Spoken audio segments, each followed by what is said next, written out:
Certaines ruptures familiales se préparent pendant 38 ans et se consomment en une seule nuit dans le silence d'un départ à 23 heures. Ce week-end-là, c'était Noël à Bordeaux. Une mère, une fille préférée, et une femme fatiguée d'être invisible depuis toujours. Quand sa mère jeta 2 sacs de couchage à ses pieds en lui ordonnant de dormir par terre avec son fils de 5 ans, Léna comprit qu'elle avait enfin atteint ce point de non-retour où la dignité devient plus importante que l'approbation familiale. Elle partit sans un mot. Et dans la voiture, elle prit une décision qui allait tout faire basculer. Elle aurait pu rester et accepter. Elle a choisi de reprendre le contrôle. Voici l'histoire de Léna. « Maman, pourquoi mamie ne nous aime pas ?»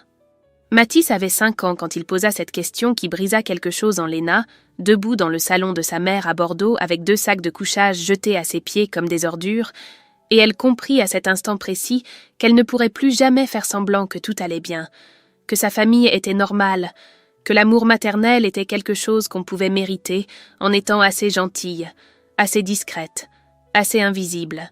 Tout avait commencé 3 heures plus tôt quand elle avait garé sa voiture devant cette maison bordelaise qu'elle connaissait par cœur, ce pavillon des années 70 où elle avait grandi dans l'ombre permanente de Sandrine, la fille parfaite, la préférée, celle pour qui leur mère cuisinait du gigot d'agneau à Noël alors que Léna n'avait jamais eu droit à ce plat qu'elle adorait enfant, même quand elle le demandait.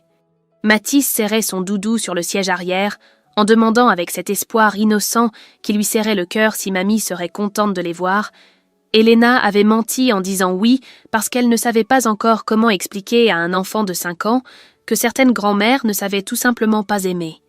La porte s'était ouverte sur le visage fermé de sa mère, qui l'avait examinée de haut en bas sans un sourire, sans un bonjour, sans même un regard pour Mathis qui tendait timidement les bras pour un câlin qui n'était jamais venu. L'odeur du gigot d'agneau flottait déjà dans la maison. Ce parfum de romarin et d'ail qui lui rappelait tous les Noëls de son enfance, passait à regarder Sandrine savourer ce plat, pendant qu'on lui servait une escalope fade avec des haricots verts. Et Léna avait senti cette vieille douleur familière se réveiller dans sa poitrine. À l'intérieur, Sandrine était affalée sur le canapé avec un verre de vin rouge, ses 3 valises Louis Vuitton occupant tout le couloir, et elle avait lancé un « Tiens, la petite sœur », avec ce mépris tranquille qu'elle avait perfectionné depuis l'enfance, comme si Léna était une invitée de dernière minute qu'on tolère par charité. Leur mère avait disparu vers la cuisine, puis était revenue quelques secondes plus tard, en tenant 2 sacs de couchage roulés qu'elle avait jetés littéralement aux pieds de Léna, avec un bruit mat qui avait résonné dans le silence. « Ta sœur prend la chambre d'amis, elle traverse une période difficile avec son divorce, toi et le petit vous dormez par terre dans le salon. » Pas une question, pas une excuse, juste ce ton qui signifiait que la discussion était close avant même d'avoir commencé. Et Sandrine avait ricané depuis le canapé en murmurant quelque chose sur le fait que Léna aurait dû réserver un hôtel si elle voulait du confort. C'est là que Mathis avait levé ses grands yeux vers elle, avec cette expression qu'elle connaissait trop bien, celle qui précédait toujours les questions dévastatrices, et il avait demandé assez fort pour que tout le monde entende pourquoi mamie ne les aimait pas. Le silence qui avait suivi était si dense qu'on aurait pu le couper au couteau. Sandrine avait détourné le regard vers son téléphone, leur mère avait claqué des casseroles dans la cuisine comme si de rien n'était, et Léna avait senti quelque chose se briser définitivement en elle. Pas avec fracas, mais avec ce craquement silencieux des choses qui ont trop longtemps supporté un poids impossible. Elle avait installé Mathis sur les sacs de couchage à 23 heures en lui chantant doucement sa berceuse préférée, attendu qu'il s'endorme malgré l'inconfort du sol dur et froid, puis elle était restée assise là, dans le noir, à écouter les rires de sa mère et Sandrine dans la cuisine, qui ouvrait une 2e bouteille de vin, sans même lui proposer de les rejoindre. À 23h30, elle avait pris sa décision avec cette clarté glaciale qui vient quand on atteint enfin le point de non-retour. Elle avait réveillé doucement Mathis en lui murmurant de prendre ses affaires sans faire de bruit, et ils avaient quitté la maison comme des voleurs alors que personne ne remarquait même leur départ. Dans la voiture, Mathis s'était endormi presque immédiatement, épuisé et confus, et Léna avait roulé dans les rues désertes de Bordeaux en direction de leur appartement des Chartrons, avec les mains crispées sur le volant et cette rage froide qui remplaçait enfin toutes ces années de tristesse résignée. À un feu rouge, elle avait sorti son téléphone et ouvert sa boîte mail professionnelle, les doigts tremblant légèrement au-dessus de l'écran parce que ce qu'elle s'apprêtait à faire était irréversible et elle le savait. Sa grand-mère Marguerite, décédée 6 mois plus tôt, lui avait légué un tiers de sa maison bordelaise, une propriété estimée à 680 000 euros que sa mère comptait récupérer entièrement en forçant une vente rapide, et sans la signature de Lena, cette donation-partage était légalement impossible. Sa main avait tremblé une seconde au-dessus de l'écran, parce que c'était sa mère, malgré tout, malgré 38 ans de froideur et d'humiliation. Puis elle avait pensé à Mathis demandant pourquoi mamie ne les aimait pas, et elle avait tapé rapidement un message à Maître Roussel, le notaire qui gérait la succession. L'objet du mail était simple, direct, irréversible. Retrait définitif de consentement, donation-partage maison, Marguerite L. Elle avait envoyé le message sans hésiter davantage, sans culpabilité, sans peur, parce qu'elle savait exactement ce qu'elle venait de faire et ce que cela allait déclencher dans exactement 3 jours, quand Maître Roussel informerait officiellement sa mère que la vente était bloquée. Et pour la première fois depuis des années, elle ne ressentait ni tristesse ni regret, juste cette certitude absolue qu'elle venait de reprendre le contrôle de sa vie et que la fille qu'on avait toujours traitée, comme un sac de couchage jeté par terre, venait de devenir celle qui tenait toutes les cartes. Lena ouvrit les yeux à 6 heures du matin dans son appartement des Chartrons avec cette sensation étrange de légèreté, comme si elle venait de poser un fardeau qu'elle portait depuis 38 ans sans même s'en rendre compte. Et la première chose qu'elle fit avant même de préparer le café fut de bloquer les numéros de sa mère et de Sandrine sur son téléphone avec un calme qui la surprit elle-même. Mathis dormait encore, recroquevillé dans son lit avec son doudou serré contre lui, et elle resta quelques minutes à le regarder en pensant que c'était pour lui qu'elle avait fait ça, pour qu'il ne grandisse pas comme elle avait grandi, en se demandant constamment pourquoi il n'était pas assez bien, pourquoi l'amour devait se mériter comme une récompense qu'on n'obtenait jamais. Quand il se réveilla, il demanda avec cette logique d'enfant de 5 ans s'il retournerait chez mamie pour Noël. Et Lena s'agenouilla à sa hauteur pour lui répondre avec une honnêteté qu'elle n'aurait jamais osée avant que parfois les grandes personnes se comportent mal et que ce n'était pas sa faute à lui, jamais sa faute. Au cabinet notarial Belmont & Associés, le lundi matin, elle s'installa à son bureau avec un dossier de succession particulièrement complexe, une famille déchirée par des questions d'héritage et d'argent, et elle se demanda avec une ironie amère si dans 10 ans quelqu'un d'autre examinerait le dossier de sa propre famille en secouant la tête devant tant de mesquinerie. Sa collègue Anaïs passa la tête par la porte, remarqua quelque chose de différent dans son visage, mais n'insista pas. Elena lui en fut reconnaissante parce qu'elle n'était pas encore prête à mettre des mots sur ce qui s'était passé samedi soir. Son téléphone vibra toute la matinée avec des appels qu'elle ignora systématiquement, 17 appels manqués et 12 messages de plus en plus agressifs qui passaient de « tu exagères » à « rappelle immédiatement », puis à « tu nous fais honte devant toute la famille ». Et elle les effaça un par un avec cette satisfaction froide qu'elle ne se connaissait pas, comme si chaque message supprimé libérait un peu plus d'espace dans sa poitrine pour respirer enfin. Le mardi matin, la confirmation arriva par email de Maître Roussel avec cette sobriété professionnelle qui caractérisait tous leurs échanges, quelques lignes qui confirmaient que son retrait de consentement pour la donation-partage avait bien été enregistré et qu'il informerait les autres parties le mercredi suivant. Elena répondit simplement « Merci, maître », sans explication ni justification parce qu'elle commençait à comprendre qu'elle ne devait plus rien à personne. À l'heure du déjeuner, Anaïs l'entraîna dans leur brasserie habituelle près de la place des Quinconces et commanda 2 salades niçoises en observant Lena avec cette attention bienveillante qu'elle avait toujours eue. Puis elle dit doucement sans préambule qu'elle avait l'air différente, plus calme peut-être, et Lena sentit les mots monter malgré elle. Elle raconta les sacs de couchage jetés par terre, la question de Mathis, le départ nocturne, l'email envoyé à Maître Roussel, et Anaïs écouta sans l'interrompre, avant de dire simplement que parfois, couper les ponts n'était pas de la cruauté, mais de la survie, et que Lena avait fait ce que n'importe quelle mère aurait dû faire pour protéger son enfant. Le soir, en rentrant chez elle, Lena trouva Mathis qui jouait tranquillement avec ses Legos sur le tapis du salon, et quand il leva les yeux vers elle avec ce sourire qui illuminait toute la pièce, elle comprit avec une clarté absolue qu'elle avait pris la bonne décision, que l'amour ne devait pas faire mal comme ça, que ce qui s'était brisé samedi soir dans le salon de sa mère n'était pas elle, mais les chaînes invisibles qui la retenaient prisonnière d'une famille qui ne la voyait même pas, et que demain, quand sa mère découvrirait ce qu'elle avait annulé, la guerre commencerait vraiment, mais qu'elle était prête cette fois, plus prête qu'elle ne l'avait jamais été. Le mercredi matin à 10 heures précises, La mère de Lena débarqua au cabinet notarial, avec ce visage de marbre qu'elle arborait quand elle était furieuse, mais refusait de le montrer en public, et la réceptionniste appela Lena d'une voix embarrassée pour lui annoncer qu'elle avait une visite imprévue qui insistait pour la voir immédiatement.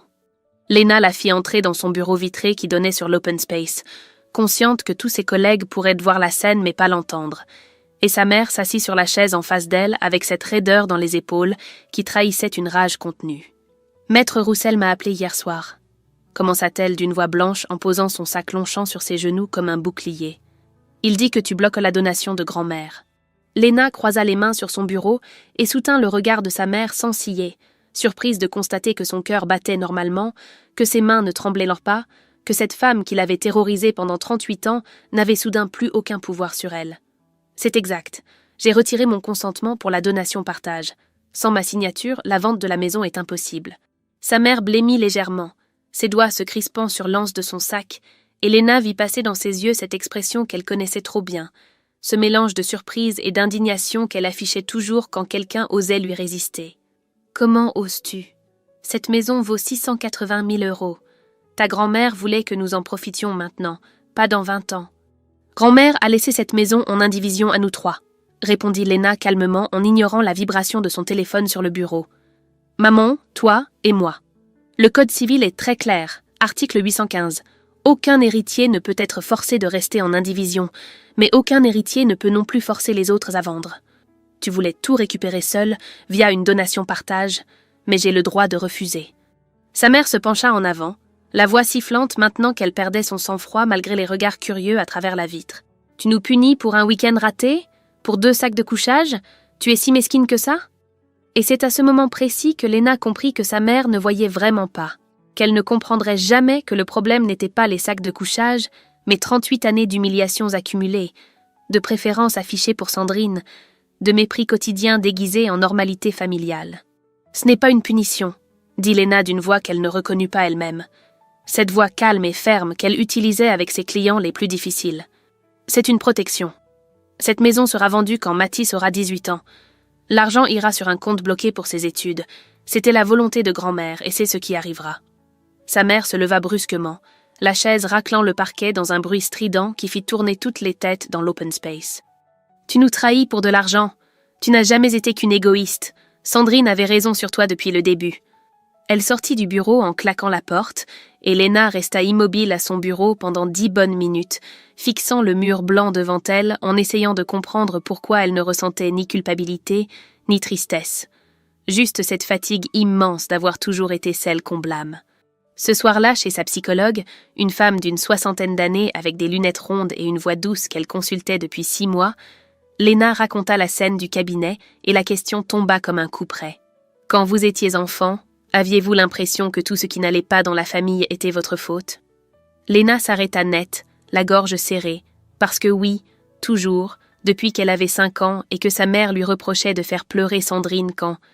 C'était Sandrine qui l'avait frappée. « Ce que vous décrivez s'appelle le bouc émissaire familial », expliqua doucement la psychologue. Un membre de la famille devient celui qu'on blâme systématiquement pour maintenir l'équilibre dysfonctionnel du groupe. Vous n'étiez pas le problème, Lena. Vous étiez la solution qu'ils avaient trouvée pour ne pas affronter les leurs. Et pour la première fois depuis des semaines, Lena pleura. Pas de tristesse mais de soulagement, parce que ce qu'elle vivait avait un nom, que ce n'était pas elle qui était cassée, que des milliers de personnes partout connaissaient cette même douleur invisible. En sortant du cabinet, elle reçut un SMS de Sandrine. Un seul mot. Égoïste. Elle le lut, le relut, puis le supprima sans répondre. Et en marchant vers sa voiture sous le ciel gris de Bordeaux, elle se demanda combien de temps encore sa famille mettrait à comprendre que le silence n'était pas de la faiblesse, mais la seule réponse possible face à des gens qui ne veulent pas entendre. 2 semaines après le confrontation au cabinet, Maître Belmont convoqua Lena dans son bureau lambrissé, qui sentait le vieux cuir et les livres de droit anciens. Et elle s'attendait à des reproches pour avoir créé un incident familial visible de tout l'open space, peut-être même à une mise en garde sur le professionnalisme et la discrétion qu'on attendait d'une notaire. Au lieu de cela, il referma la porte, lui indiqua le fauteuil en face de lui et déclara sans préambule qu'il cherchait un nouvel associé pour gérer les dossiers de succession conflictuelle et que son nom était le premier sur la liste. Votre gestion du dossier Moreau-Lacroix était remarquable. Vous avez ce don rare de désamorcer les situations explosives tout en protégeant les intérêts de chacun. Il marqua une pause, ses doigts tapotant légèrement son bureau. Et d'après ce que j'ai compris de votre situation personnelle, vous savez exactement ce que c'est que de naviguer dans une famille qui se déchire. Léna resta silencieuse quelques secondes, sentant cette boule dans sa gorge qui montait quand quelqu'un la voyait vraiment au lieu de la regarder à travers le filtre déformant de sa famille. Et elle demanda si elle pouvait réfléchir 24 heures avant de donner sa réponse, même si elle savait déjà qu'elle accepterait, parce que cette promotion signifiait autonomie financière totale, reconnaissance professionnelle, et surtout la certitude qu'elle n'avait pas besoin de sa famille pour réussir. Le samedi suivant, elle emmena Mathis au jardin public profiter du soleil d'hiver qui perçait enfin à travers les nuages, et ils s'installèrent près de l'aire de jeu où Mathis se précipita vers les structures d'escalade avec cette énergie débordante des enfants de 5 ans. Il grimpa jusqu'au sommet, puis se retrouva coincé, les jambes tremblantes, trop effrayé pour redescendre, et avant que Léna puisse intervenir, un homme d'une 40aine d'années aux cheveux bruns et aux yeux doux monta à sa hauteur en murmurant des encouragements, jusqu'à ce que Mathis retrouve sa confiance et redescende tout seul. « Merci », dit Léna quand ils rejoignirent le banc, et l'homme sourit en haussant les épaules. « J'ai une fille de 6 ans, je connais ce moment de panique. »« Sos Maroussin ». Il s'appelait Alexandre, kinésithérapeute pédiatrique avec son propre cabinet près de la place Gambetta, père divorcé qui avait sa fille Emma en garde alternée, et leur conversation glissa naturellement de leurs enfants à leur vie, sans cette lourdeur des premiers rendez-vous arrangés. « Mon ex me reprochait de ne pas gagner assez d'argent », confessa Alexandre, en regardant les enfants jouer ensemble comme s'ils se connaissaient depuis toujours. « Elle a épousé un chirurgien 6 mois après notre divorce. Maintenant, elle m'envoie des SMS pour me demander si je peux prendre Emma plus souvent, parce que son nouveau mari trouve qu'elle prend trop de place dans leur appartement. » Sa voix était neutre, mais Léna entendit cette blessure familière, celle qu'on cache sous des couches de pragmatisme et d'acceptation forcée. « Ma famille me reproche d'exister, je crois, » répondit Léna avant même de réaliser qu'elle parlait, et Alexandre tourna son regard vers elle avec cette compréhension immédiate des gens qui ont survécu aux mêmes batailles, ou du moins d'exister différemment de ce qu'ils avaient prévu. Ils échangèrent leurs numéros avant de partir, officiellement pour organiser une prochaine sortie au parc avec les enfants. Mais Léna sentit dans le sourire d'Alexandre quelque chose qui ressemblait à de l'espoir, cette possibilité fragile qu'on pouvait peut-être construire quelque chose avec quelqu'un qui comprenait ce que c'était que d'être rejeté par ceux qui étaient censés vous aimer inconditionnellement. Le lundi matin, elle accepta la proposition de Maître Belmont et signa son contrat d'associé dans ce même bureau lambrissé, et quand Anaïs la serra dans ses bras à la pause déjeuner en disant qu'elle le méritait depuis longtemps, Léna réalisa qu'elle avait passé 2 semaines entières sans penser une seule fois à sa mère ou à Sandrine, que le silence radio de sa famille n'était plus une punition, mais une libération, et que peut-être, juste peut-être, elle était en train de construire une vie, où elle n'attendait plus la permission de personne pour exister pleinement. 3 mois s'écoulèrent, comme une saison qui change imperceptiblement, et Léna s'installa dans son nouveau rôle d'associée avec cette aisance qu'elle ne se connaissait pas, gérant des dossiers de plus en plus complexes où des familles entières se déchiraient pour des héritages et des rancunes vieilles de décennies. Et chaque fois qu'elle réussissait à désamorcer un conflit, elle pensait avec ironie qu'elle aurait dû facturer sa propre famille pour toutes ces années passées à naviguer dans leur toxicité.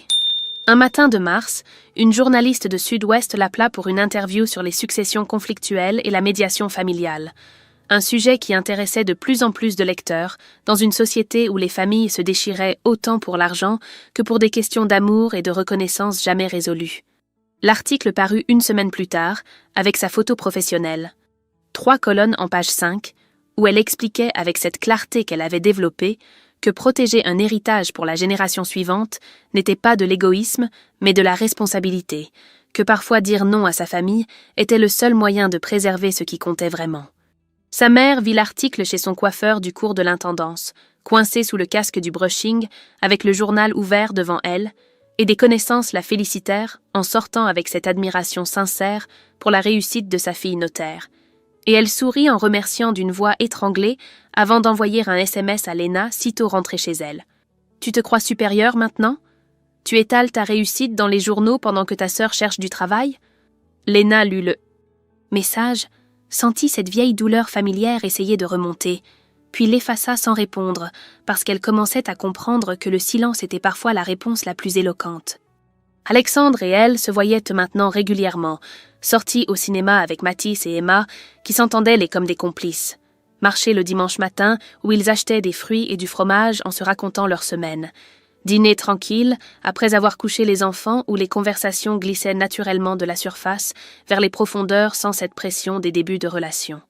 Un soir d'avril, assis sur le canapé de Léna avec 2 verres de vin rouge, Alexandre confia qu'il avait enfin cessé de vérifier le compte Instagram de son ex-femme, que cette obsession de savoir si elle était heureuse avec son chirurgien s'était évanouie un matin sans qu'il s'en rende compte. « Mon père m'a appelé la semaine dernière », ajouta-t-il en faisant tourner le vin dans son verre. « Première fois en 8 mois. Il voulait savoir si je pouvais lui prêter de l'argent parce que ma mère a besoin d'une opération et que leur mutuelle ne couvre pas tout. » Il marqua une pause, ses yeux fixés sur le liquide rouge. J'ai dit oui pour l'opération de ma mère. Mais je lui ai aussi dit que notre relation ne pouvait plus fonctionner comme avant, qu'il ne pouvait pas m'ignorer pendant des mois et réapparaître uniquement quand il avait besoin de quelque chose. Léna posa sa main sur la sienne, sentant cette connexion profonde qui naissait entre 2 personnes qui avaient survécu aux mêmes guerres invisibles, et elle lui raconta comment Maître Roussel lui avait mentionné casually, lors d'une réunion que sa mère et Sandrine cherchaient maintenant à vendre la maison de grand-mère à tout prix, contactant des agents immobiliers et des avocats pour trouver une faille juridique, mais que sans sa signature, tout restait bloqué pour encore 11 ans jusqu'aux 18 ans de Mathis. « Tu ressens quoi quand tu penses à elle ?» demanda Alexandre doucement. Et Léna réfléchit longuement avant de répondre qu'elle ressentait surtout du vide maintenant, comme si l'espace qu'elles occupaient dans sa tête depuis toujours s'était lentement vidé pour laisser place à autre chose, à d'autres personnes qui la voyaient vraiment, qui choisissaient de rester pas par obligation, mais par désir sincère. « Je crois que j'ai arrêté d'attendre qu'elle change, » conclut-elle en serrant sa main. « Et c'est la chose la plus libératrice que j'ai jamais faite. » Pendant ce temps, à 15 kilomètres de là, dans la petite maison de banlieue, Sandrine échouait son 4e entretien d'embauche en 3 mois et retournait vivre définitivement chez leur mère dans sa chambre d'adolescente, et leur mère appelait tous les notaires de Bordeaux pour trouver quelqu'un qui pourrait forcer Léna à signer. Mais personne ne pouvait rien faire contre une loi aussi claire. Et lentement, sans même s'en rendre compte, Léna construisait une vie où elle devenait de plus en plus irrelevante, de simples ombres d'un passé qu'elle avait enfin dépassé. Le téléphone de Léna sonna un jeudi soir, avec un numéro qu'elle n'avait pas vu s'afficher depuis 3 ans. Celui de son père. Cet homme fantôme qui avait passé toute son enfance assis dans son fauteuil, à regarder la télévision pendant que sa mère orchestrait le favoritisme quotidien envers Sandrine, et elle décrocha par réflexe avant de pouvoir réfléchir si c'était une bonne idée. « Léna ? C'est papa. On pourrait se voir pour discuter ?» Sa voix était exactement comme dans son souvenir, cette neutralité étudiée de quelqu'un qui refuse de prendre parti même quand sa fille se noie sous ses yeux. Et elle accepta le rendez-vous avec cette curiosité morbide de savoir quelle stratégie sa famille avait inventée cette fois pour la faire plier. Ils se retrouvèrent le lendemain dans un café près de la gare Saint-Jean, et son père commanda 2 expressos avant de se lancer dans un discours qu'il avait manifestement répété, parlant du divorce difficile de Sandrine, de la santé fragile de leur mère, de l'importance de la famille qui doit rester soudée malgré les petits conflits. « Ta mère exagère parfois, je le sais », concéda-t-il en touillant son café avec cette gestuelle nerveuse qu'elle lui connaissait. « Mais Sandrine traverse vraiment une dépression sévère. La vente de la maison pourrait tout arranger, lui permettre de prendre un nouveau départ, peut-être ouvrir une boutique comme elle en rêve depuis toujours. » Il leva les yeux vers elle avec cette expression qu'il utilisait quand il voulait quelque chose sans avoir le courage de le demander directement. « Tu as toujours été la plus forte de vous 2. Tu t'en es bien sortie, tu as ton cabinet, ta vie. Aide-nous une dernière fois. » Léna écouta en silence, en se demandant comment elle avait pu passer 38 ans sans voir cette technique aussi claire que de l'eau de roche, cette triangulation où on utilise un tiers apparemment neutre pour manipuler, pour faire passer le message que la mère n'ose pas dire directement, de peur que la ficelle soit trop visible. « Papa, » dit-elle calmement en posant sa tasse, « tu réalises que tu ne m'as pas appelé une seule fois en 3 ans? Pas pour mon anniversaire, pas pour celui de Mathis, pas pour me demander comment j'allais. Et maintenant tu apparais parce que maman a besoin que je signe un papier. » Son père détourna le regard vers la fenêtre, cette même fuite qu'il avait toujours pratiquée face aux questions inconfortables, et marmonna quelque chose sur le fait qu'il n'était pas doué pour les relations familiales, que sa propre enfance avait été difficile, que c'était compliqué. « Tout est toujours compliqué quand il s'agit de me protéger », répondit Léna en se levant, mais jamais quand il s'agit de protéger Sandrine. La réponse est non. La maison sera vendue dans 11 ans. Point final.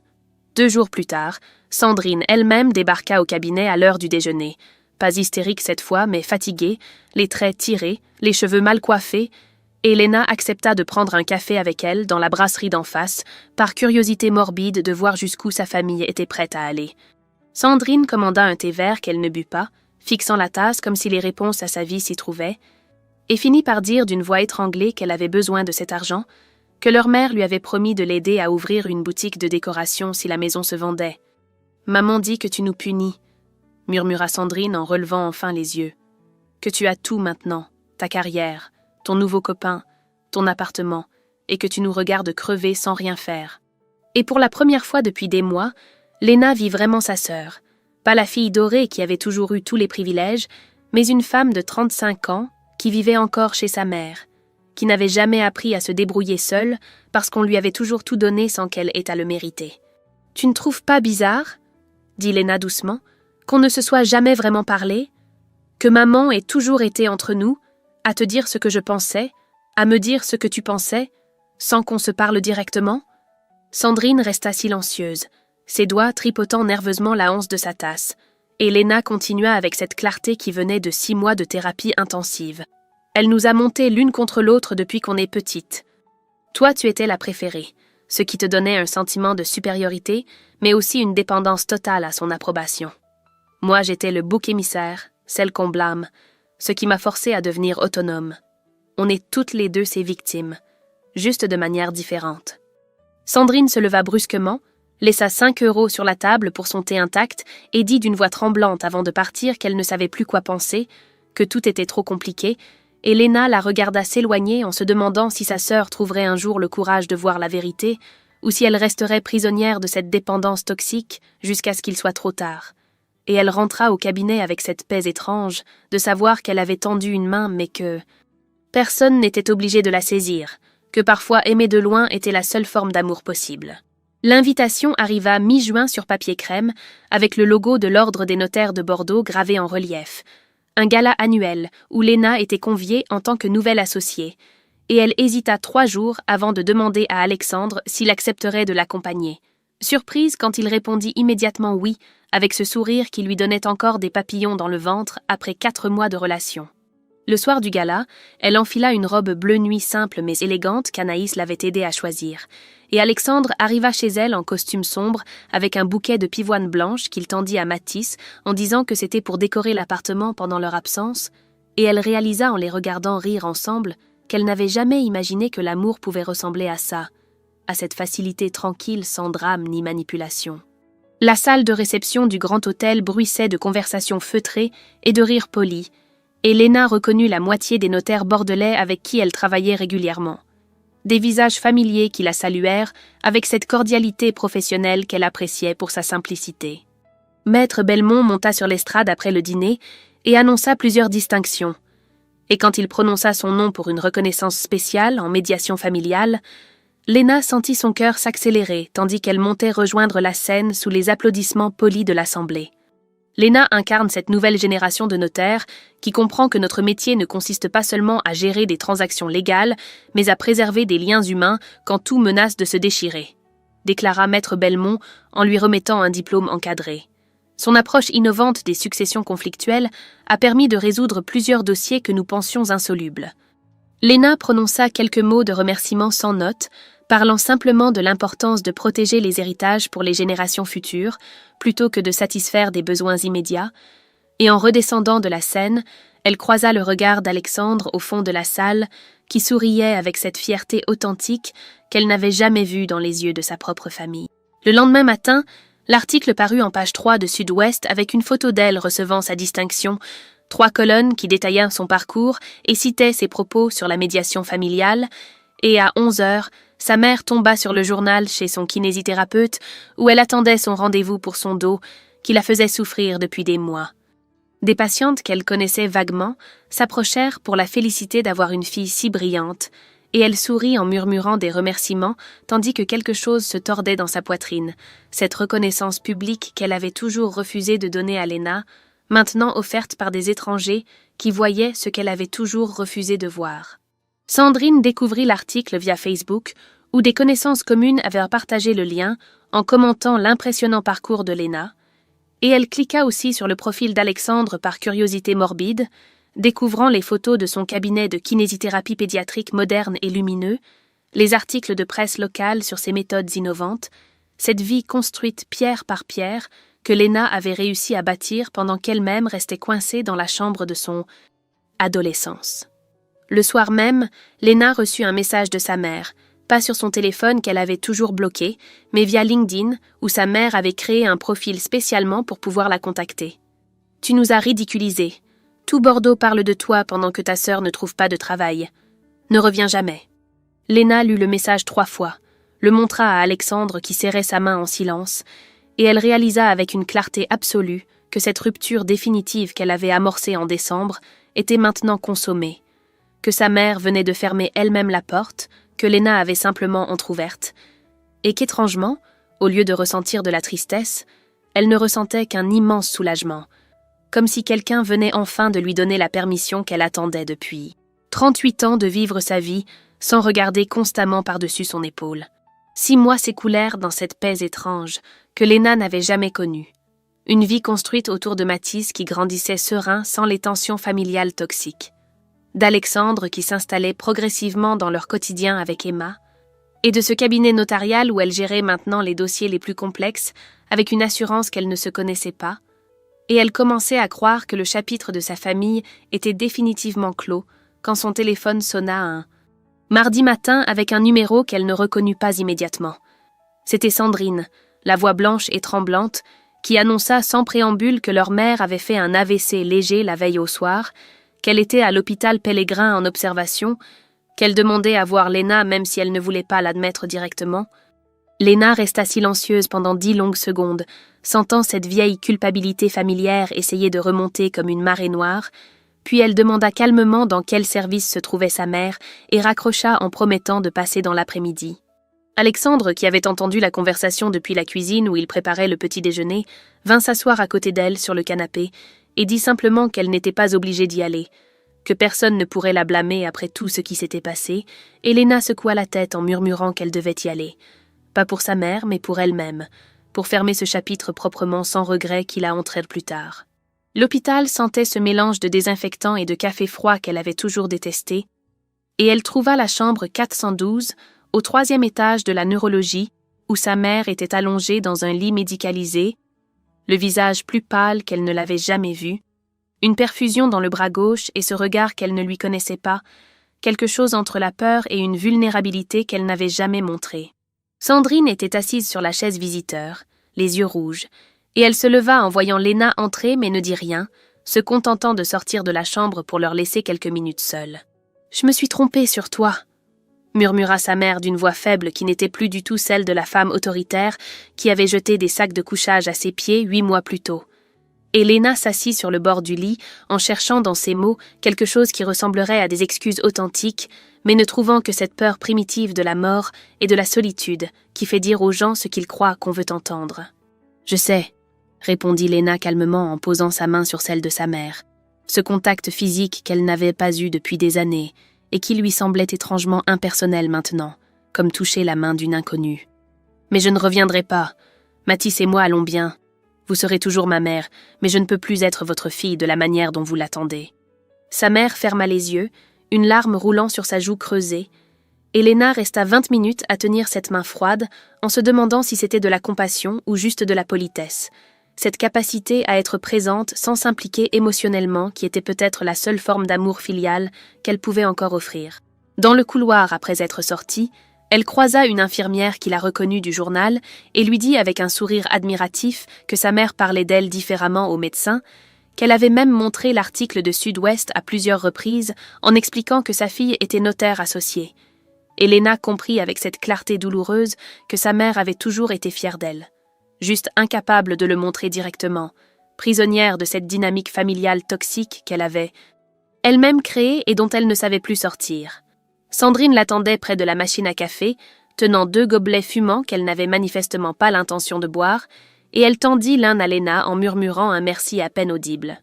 Elles restèrent là quelques minutes en silence, 2 sœurs qui avaient grandi dans la même maison, mais dans des univers parallèles. Et Sandrine finit par dire d'une voix tremblante qu'elle avait commencé une thérapie le mois dernier, que sa psychologue lui avait fait comprendre beaucoup de choses sur leur enfance et sur la manière dont leur mère les avait manipulées toutes les 2. « Je ne demande pas de pardon », ajouta Sandrine en fixant le gobelet entre ses mains. « Je voulais juste que tu saches que j'ai compris. Trop tard, mais j'ai compris. » Léna hocha la tête, serra brièvement la main de sa sœur sans un mot et sortit de l'hôpital dans le soleil de décembre qui inondait le parking, appelant Alexandre pour lui dire que c'était fini, vraiment fini, et qu'elle rentrait à la maison, cette maison des Chartrons où Mathis l'attendait avec Emma et où personne ne lui demandait d'être quelqu'un d'autre que celle qu'elle avait choisi de devenir. 1 an et demi après cette visite à l'hôpital, Léna se réveilla un samedi matin de juin dans la maison des Chartrons qu'elle avait achetée avec Alexandre. Une bâtisse du 19e siècle, avec un petit jardin, où Mathis et Emma construisaient déjà une cabane en branches, avec ce sérieux absolu des enfants qui créent leur monde. Et elle resta quelques minutes à la fenêtre, à les observer, en se demandant à quel moment exactement elle avait cessé de porter le poids de sa famille comme un sac de pierres attaché à ses épaules. Ce soir-là, elle avait organisé un dîner avec Anaïs, Maître Belmont et sa femme, 2 autres collègues du cabinet et leurs conjoints, cette famille choisie qui s'était tissée naturellement autour d'elle, comme une toile d'araignée solide, faite de respect mutuel et d'affection sincère, et pendant que Alexandre préparait son risotto aux champignons dont tout le monde raffolait, Mathis vint s'asseoir à côté d'elle sur le canapé avec cette expression sérieuse qu'il prenait quand il réfléchissait à des questions importantes. « Maman, c'est quoi une vraie famille ?» demanda-t-il en pointant du doigt tous ces adultes qui riaient dans la cuisine. Léna sentit quelque chose se serrer dans sa poitrine. Pas de tristesse, mais de cette émotion pure qui vient quand on réalise que son enfant pose exactement la question qu'elle avait mis 38 ans à se poser elle-même.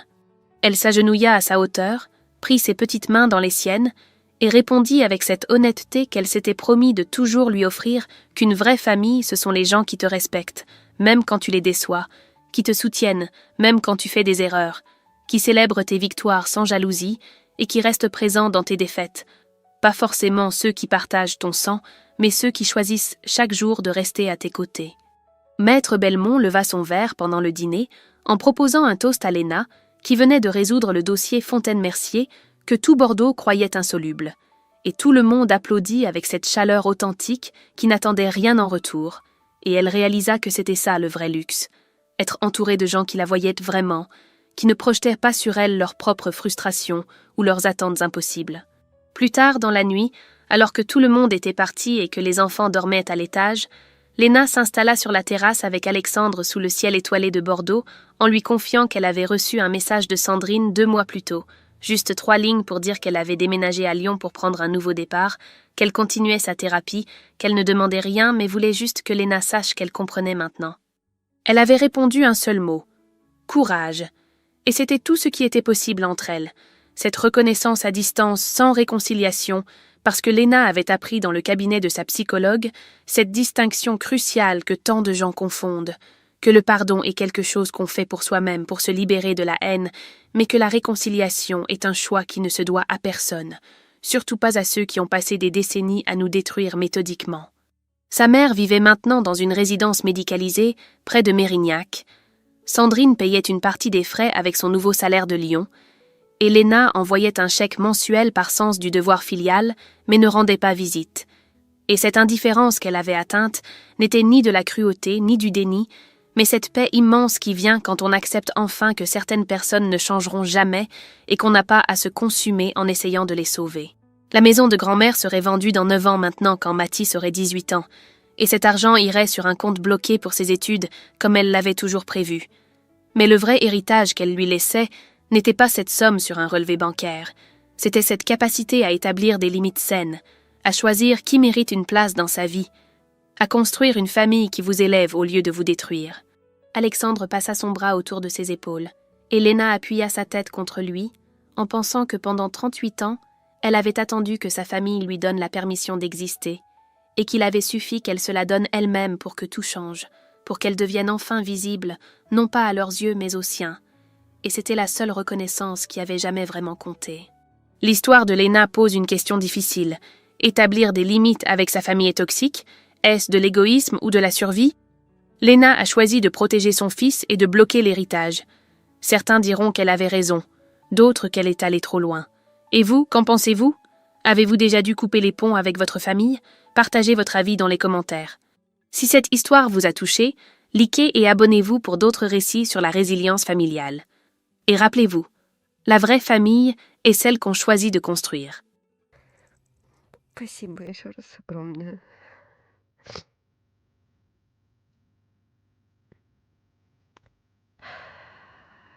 Капец.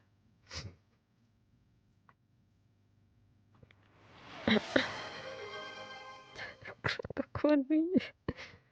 Спасибо. Ну, у меня тут чаёчек есть.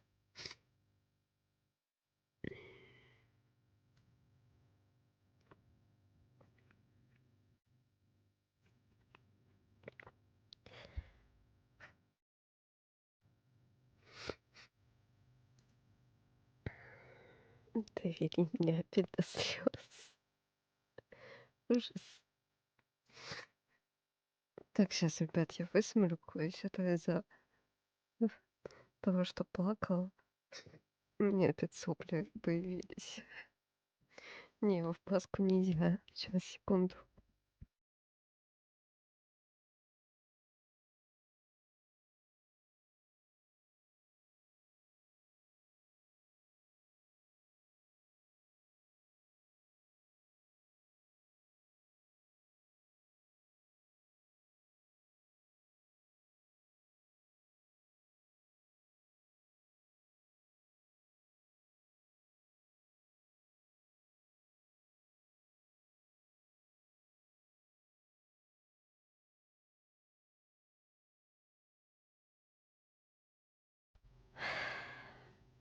Пу-пу-пу. Действительно. Пу-пу-пу.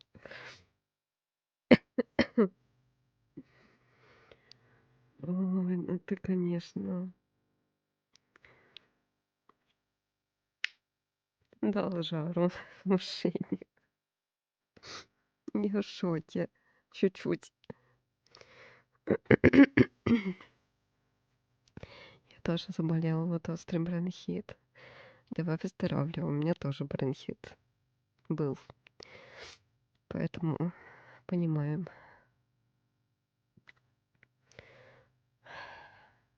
Капец. Я просто в сёках. В сёках, в сёках.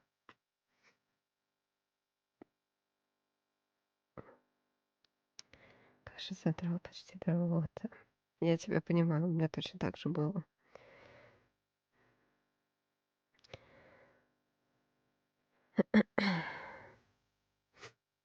Было, чё бухтеть-то.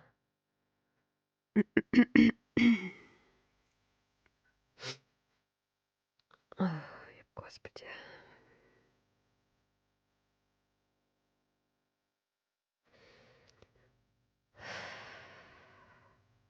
Какая жесть.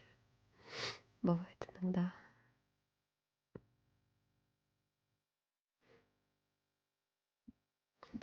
Я Полинка, привет. Спектрей, привет. Гриша Лор, привет. Гизион Хипт, привет. Фэт Херлис, привет. Биг Unskilled Boss, привет. Какая жесть, где жесть? Да я про тебя, то, что выдал, блин.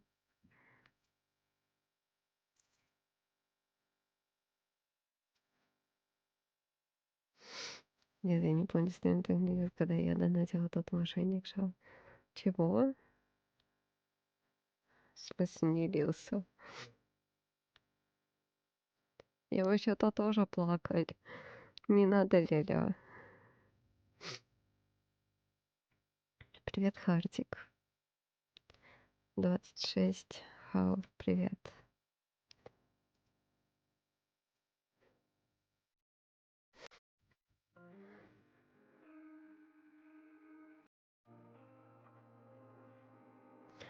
Вот и у нас получается мошенник сразу в эти в топ-донаты, в топ-донатеры попал.